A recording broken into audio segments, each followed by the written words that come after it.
Why is there something rather than nothing? Or better put, why is there anything at all? Over the past several videos, I've covered a number of potential answers. However, what if the best response to this question is that it's unanswerable? Well, in this video, I'll explore a variety of unanswerable responses to the question, including analyzing if the question itself makes sense or not, and if it's meaningful or not meaningful. First, we can divide the unanswerable response to the fundamental question into two categories: those who think the question is meaningless, and those who think the question is meaningful but still unanswerable. Now, meaningless responses just mean the question is nonsensical or a pseudo question. It can't be properly asked. Thus, there's no logical answer. Those who embrace logical positivism consider the question fully meaningless. Now, these folks are mainly scientists today, it seems, and believe that only statements verifiable through direct observation or logical proof are meaningful. So the why question can't be taken seriously or even considered, since there are no observations that can be taken that will lead us to the answer. It's not even worth contemplating and totally meaningless. However, logical positivism and pure empiricism has died out for the most part, as it's a self-defeating philosophy that drains philosophy and science of their true purpose, to understand reality better. The statement that says only statements which can be verified by experience are meaningful is in itself not verifiable. Perfect objective truth is epistemologically unknowable because the world is endlessly perceived by subjects. Now think of it this way. A logical positivist wouldn't think we can make any claims about dinosaurs existing, since no one has empirically observed one. Yet we have good reason to think that the existence of dinosaurs is in our best description of reality. Another claim that the question is meaningless comes from philosopher Paul Edwards. Edwards claims that when we ask for anything, such as why did X happen or why is X what it is, we presuppose that there are conditions that existed before X, which can explain X. However, when we ask in the case of the question of why is there something rather than nothing, there can be no antecedent conditions of this kind because they too must be included in the something which must be explained. Thus, Edwards concludes that the question is meaningless since it violates conditions in which we normally ask why questions. But as we already went over, the question may invoke conditions that are self-explanatory or have an abnormal answer. Many philosophers who have taken a look at Edwards' response think it's too strong of a conclusion. Also, one could claim that the question is a type of meaningless riddle. An example of this would be, how loud is the sound of a person clapping with one hand? But upon analyzing the question, why does something exist at all, it seems sensible to ask. We can certainly conceive of something existing, and it can be asked in ordinary English, which does not disobey any grammatical maxims or semantic issues. So I don't see any reason why this isn't a logical question to ask.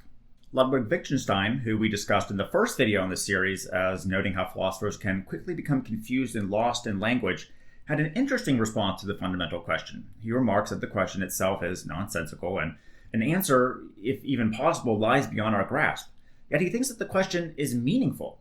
In his lecture on ethics given when he was younger, he writes, "If I say I wonder at the existence of the world, I am misusing language. It is nonsense to say that I wonder at the existence of the world because I cannot imagine it not existing.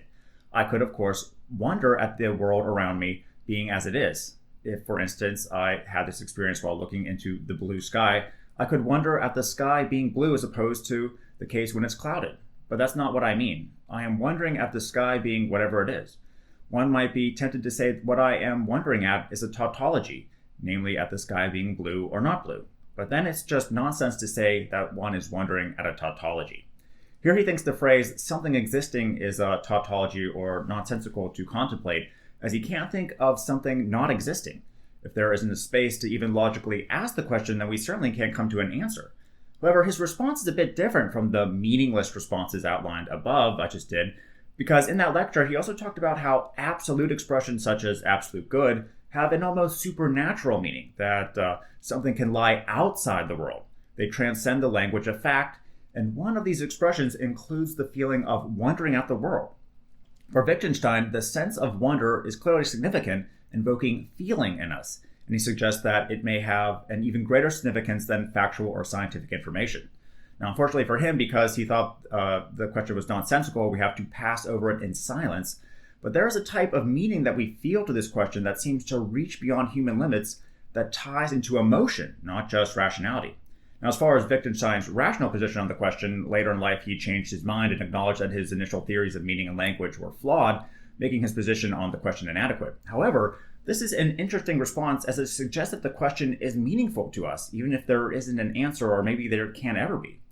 Philosopher Quentin Smith, in a similar way to Wittgenstein, argues that the question is meaningful, but also nonsensical in his book, The Felt Meanings of the World. He also believes in constructing metaphysics of rational meaning, describing how the world works and what reality is from a cognitive view. But we can also have a metaphysical theory based on felt or emotional meanings, separate from reasons, a metaphysics of feeling, if you will. Philosophers have been treating emotions as inferior versions of reason, Smith writes, which is incorrect. He argues that there's no knowable reason that explains why the world exists and has the nature it does, so perhaps there isn't and can never be a pure rational explanation for existence. Trying to answer this question using causes and purpose has failed us and will continue to fail. However, the question can be felt as meaningful as we can feel an appreciation for existence, even though we can't rationally understand it or answer it. Existence is just the sort of brute fact that we can feel is there. He says this is what Wittgenstein was trying to convey, but he kind of got wrong. Wittgenstein failed to realize that he could, from a different perspective, have interpreted the extraordinariness of the world's existence as a felt meaning of the world and the wonder as an appreciation of this meaning. By interpreting them as pointing to a God or goodness, he revealed that he was interested in them only from a viewpoint of a metaphysical reason. There are many things in the world we feel are important to us, which makes us appreciate life and makes existence meaningful. And in the end, Smith dismisses the question of existence as unanswerable rationally. But the fact that something exists rather than nothing is something that we appreciate and brings a sense of effective meaning before we can truly understand it, if we ever will. Okay, so does this mean the question is meaningful or not meaningful? Now, it appears we can formulate the question coherently, and it certainly invokes emotional meaning in us, even if there's no rational answer. This seems to point to the conclusion that the fundamental question of existence is meaningful to us.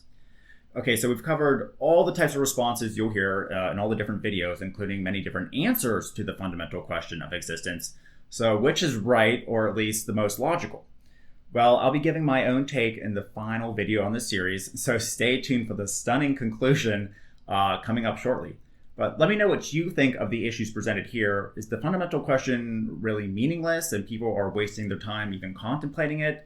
And is it something that we can't even formulate coherently?